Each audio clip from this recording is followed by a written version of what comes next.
മോക്കുരു മാറ്റാൻ പറ്റിയ രണ്ട് ബെസ്റ്റ് കോക്ടെയിൽസ് ആണ് സാലിസിലിക് ആസിഡ്, റെറ്റിനോൾ. പക്ഷെ ഇത് രണ്ടും നമുക്ക് ഒരുമിച്ച് ഉപയോഗിക്കാൻ പറ്റില്ല, അതായത് ലെയർ ചെയ്യാൻ പറ്റില്ല. അങ്ങനെയാണെങ്കിൽ ഇത് എങ്ങനെ മോക്കുരുള്ള ആൾക്കാർക്ക് യൂസ് ചെയ്യാം ഈ പിമ്പിൾസ് മാറ്റിയെടുക്കാനായിട്ട്? സാലിസിലിക് ആസിഡ് രണ്ട് ഫോമിലാണ് നമുക്ക് ഉപയോഗിക്കാൻ പറ്റുന്നത്. ഒന്ന് സിറത്തിന്റെ ഫോമിലും മറ്റൊന്ന് ഫേസ് വാഷിന്റെ ഫോമിലും. ടോണറിന്റെ ഫോമിൽ കിട്ടും, പക്ഷെ എഫക്ട് കൂടുതൽ സിറത്തിന്റെ ഫോമിൽ യൂസ് ചെയ്യാൻ പറ്റണം. ഡെയിലി യൂസ് ചെയ്യാൻ നല്ലത് ഫേസ് വാഷിന്റെ രൂപത്തിൽ.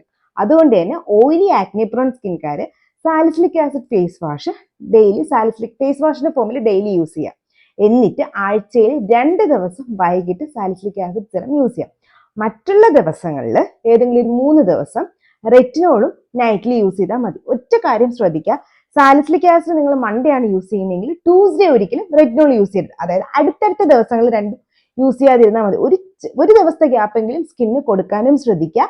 അതിനുശേഷം സ്കിന്നിൽ നല്ല നോൺ കോമഡോജനിക് ആയിട്ടുള്ള ഓയിൽ ഫ്രീ മോയിസ്ചറൈസേഴ്സ് യൂസ് ചെയ്യാനും മറക്കണ്ട. റിക്വലിന്റെ ഓയിൽ ഫ്രീ മോയിസ്ചറൈസറോ പ്ലമ്മിന്റെ നിയാസിനമൈഡ് മോയിസ്ചറൈസറോ അതല്ലാന്നുണ്ടെങ്കിൽ നമ്മുടെ മിനിമലിസ്റ്റിന്റെ ഓയിൽ ഫ്രീ മോയിസ്ചറൈസറോ ഒക്കെ നല്ല ഓപ്ഷൻസ് ആണ്. എന്തെങ്കിലും ഡോട്ട് കമന്റ് ബോക്സിൽ ചോദിക്കുക. ഇതുപോലത്തെ skin care and hair care ഒരിക്കൽ ഫോളോ ചെയ്യാനും മറക്കണ്ട. ടാറ്റ.